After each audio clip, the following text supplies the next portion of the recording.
We had a couple more questions come in our curiosity station, which we've had hanging out here in the sanctuary the last several weeks. We're doing this series about curiosity and the value of curiosity. And so this little box right here can be used anytime if you have a question that you think a pastor or other leader in our congregation could answer. You can just write it down and drop it off in there, and then I will do my best to try to answer it either during worship or some other time. So here I am some other time answering the questions that I got this past week. So the first question I got in the box was, what does forgiveness mean the way Jesus uses the word? What a great question. So as far as I can tell, I don't know that Jesus means anything like unusual or different than what we would normally think of when we think of forgiveness when he uses the word. Looks to me like the Greek word is pretty consistent in the places where Jesus uses it in the Bible, and it's forgiveness the way I think most of us would think about forgiveness. In terms of relational aspects, it's not holding a grudge, it's letting something go, it's not continuing to like hold on to anger and frustration about something that's been done to us in a relationship. It also definitely has some economic implications in terms of forgiving a debt. So literally forgiving a loan, like if you had made a loan and forgiving it and not asking for it to be paid back. Loan forgiveness would be the same type of forgiveness we're talking about. So the story I think that comes to mind the most when we think about Jesus talking about forgiveness, for me at least, is the story of the prodigal son. And in that story, you know, what you see is that forgiveness there looks pretty much like what we would think of when we think of forgiveness.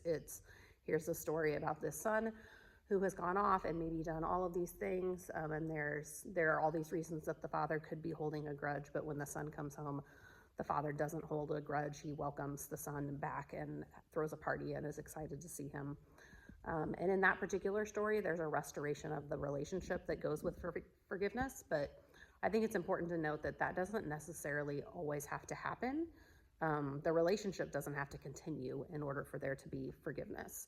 So we know that if someone's done something bad to me and I hold on to a lot of anger about that, or also if I continue to like hold out hope that they're going to change or do something different and they continue to disappoint me over and over again, that's really hard for me as a person being wronged. Like I'm heaping more pain upon myself. If I can let it go, not let it have so much power over me, then that's healing for me as the person who's been wronged. That doesn't mean that I need to continue to open myself up to being hurt over and over again by that person. It's completely acceptable to do my best to let go of the pain that the anger is causing me, but I'm not needing to subject myself to ongoing pain by letting the person harm me again and again, if that makes sense.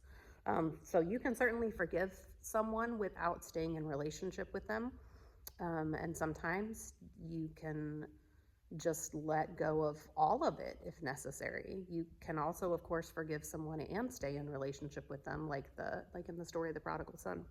So the other question that I got in the box is, do you know how God was made? And if you know, can you tell me? The answer to that one is really simple. I don't know. That's a really interesting thing to think about, isn't it? And people have been thinking about that probably since the beginning of time, but the answer is really, we don't know. None of us know. I would say like traditional Christian teachings would hold that God wasn't created, that God just somehow has always existed, and that God is the creator, not the person who was created or the thing that was created. But of course we don't know. I mean, this is a great mystery. We really just do not have any idea about the origins of God. But I would say the traditional Christian teaching is that God wasn't created, that God just always has been and always will be. So thanks to both of you for your questions.